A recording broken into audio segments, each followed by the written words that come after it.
Assalamualaikum warahmatullahi wabarakatuh. Sahabat yang beriman, simaklah video ini hingga akhir supaya Anda mendapatkan informasi sesuai dengan kajian Islam. Dan jangan lupa untuk subscribe, like, dan tekan lonceng notifikasi untuk semua informasi kisah Islami.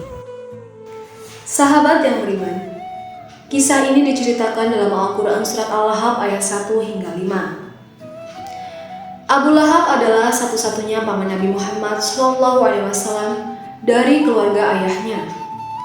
Abu Lahab juga merupakan orang yang paling menentang dakwah Nabi Muhammad SAW. Nama asli Abu Lahab adalah Abdul Uzza. Ia dikenal dengan nama Abu Lahab karena wajahnya yang merah seperti api ketika dia marah. Istri Abu Lahab bernama Ummu Jamil. Mereka hidup berkecukupan dengan harta benda mereka. 22 April 571 Masehi di Mekah, pada hari ini lahir seorang bayi laki-laki tampan yang disambut gembira oleh semua keluarga Abdul Muthalib termasuk Abu Lahab. Bagi Abu Lahab, kehadiran Muhammad kecil seperti penghibur atas kepergian saudaranya, yakni Abdullah. Tahun berlalu, Nabi Muhammad tumbuh dan berumur 40 tahun. Beliau kemudian diangkat menjadi Rasul. Saat itu penduduk kota Mekah banyak yang masih menyembah berhala, termasuk Abu Lahab. Suatu hari Nabi Muhammad SAW naik ke puncak Syafa dan berbicara di depan sekumpulan orang. Wahai sahabat, apakah kalian percaya jika aku katakan bahwa ada pasukan berkuda di lembah bukit ini yang akan menyerang kita? Ucap Nabi Muhammad, "Ya, kami percaya padamu, wahai Muhammad, karena kamu bukanlah seorang pembohong dan tidak pernah ada dusta yang kamu sampaikan. Sesungguhnya aku adalah seorang Rasul yang bertugas memberikan peringatan kepada kalian agar beriman kepada Allah SWT dan meninggalkan sesembahan lainnya. Walaupun aku seorang Rasul, aku tidak bisa menolong kalian kelak di akhirat. Jadi, selamatkan diri kalian dari panasnya api neraka." Berita tentang kenabian Muhammad SAW sampai ke telinga Abu Lahab. Hal ini membuat Abu Lahab yang tadinya menyayangi keponakannya berubah menjadi kebencian. "Cuma untuk ini kau mengumpulkan kami, wahai Muhammad? Sungguh, perkataanmu tidak bisa dipercaya. Celakalah kau untuk selama-lamanya," ucap Abu Lahab.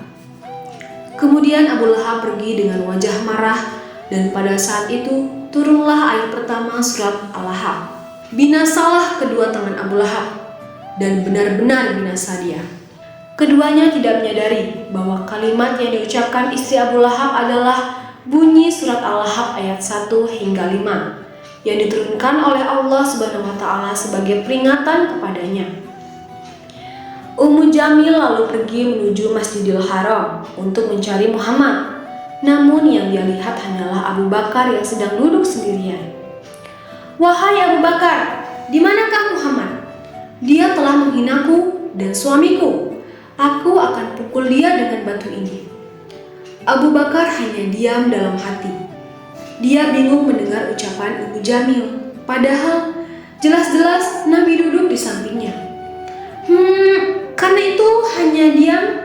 Aku anggap kau tidak tahu di mana Muhammad," ucap istri Abu Lahab. Kemudian Ummu Jamil meninggalkan tempat itu dengan penuh amarah. "Wahai Nabi, tidaklah engkau mengira dia melihatmu?" tanya Abu Bakar. "Dia tidak melihatku. Allah telah menutup pandangannya dariku." "Subhanallah," ucap Abu Bakar. Hari demi hari, Ummu Jamil selalu memfitnah Nabi Muhammad SAW.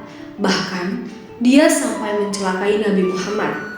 Seperti yang disebutkan dalam surat Al-Lahab ayat 3 hingga 5, kelak ia Abu Lahab akan masuk dalam api yang bergejolak neraka, dan begitu pula istrinya pembawa kayu bakar penyebar fitnah di lehernya. Ada tali dari sabut yang dipintal.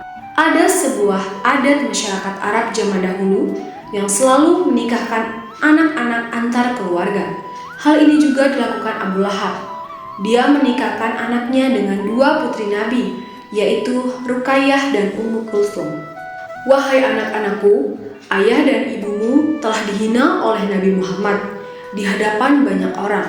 Sebelum kalian harus menceraikan istri-istri kalian, jika tidak, jangan berani-berani kalian datang menemuiku. Ucap Abu Lahab. Karena kebenciannya yang semakin besar, Abu Lahab kemudian mengumpulkan orang-orang untuk menyusun strategi perang. Namun, karena usianya sudah tua, dia tidak ikut berperang. Pada saat itu, Abu Lahab sedang berjalan-jalan dan bertemu dengan Ummu Fadl yang sedang bersama budaknya. Wahai Abu Lahab, kenapa kau takut perang untuk membela Tuhanmu, Lata dan Uzza? Ucap Ummu Fadl. Untuk apa aku turun ke medan perang? Cukup hartaku yang menggantikanku. Lagi pula, aku sudah terlalu tua untuk ikut berperang. Ucap Abu Lahab. Di tengah pembicaraan mereka, lewat beberapa laki-laki yang pulang dari medan perang. Bagaimana hasilnya? Apakah kita menang? Tanya Abu Lahab. Kita kalah, wahai Abu Lahab. Jumlah kaum muslimin memang lebih sedikit dari kita. Namun mereka dibantu oleh pasukan perkasa berbaju putih yang sangat hebat dalam berperang. Apalagi banyak dari kaum kita yang menjadi tawanan mereka. Ucap para pria laki-laki tersebut. Apa? Itu pasti malaikat yang dikirim Allah untuk membantu kaum muslimin. Ucap sang budak. Diam kau budak!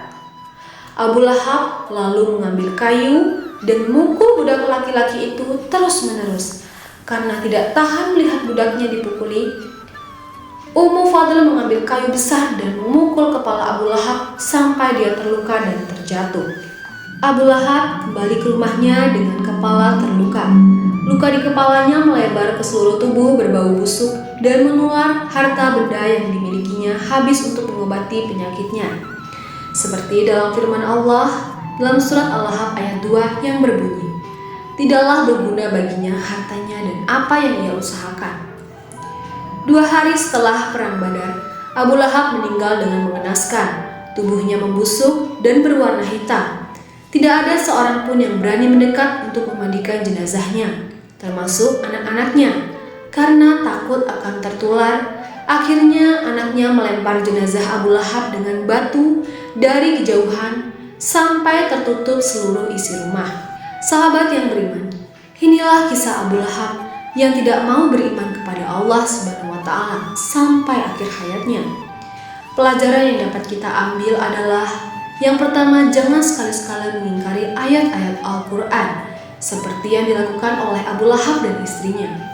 Yang kedua, jangan membanggakan harta benda yang kita miliki karena semua itu tidak bisa melindungi kita dari azab. Dan yang ketiga, balasan untuk setiap perbuatan yang kita lakukan di dunia tanpa memandang hubungan kekeluargaan, seperti Abu Lahab yang merupakan paman Nabi Shallallahu Alaihi Wasallam saat mengingkari perintah Allah, termasuk orang-orang yang masuk ke dalam neraka jahanam. Baiklah, sahabat yang beriman, berbagilah tentang hal yang baik yang ada di sekitar kita, seperti tuntunan Rasulullah Shallallahu Alaihi Wasallam. Sampaikanlah dariku, walau hanya 1 ayat. Hadis riwayat Bukhari.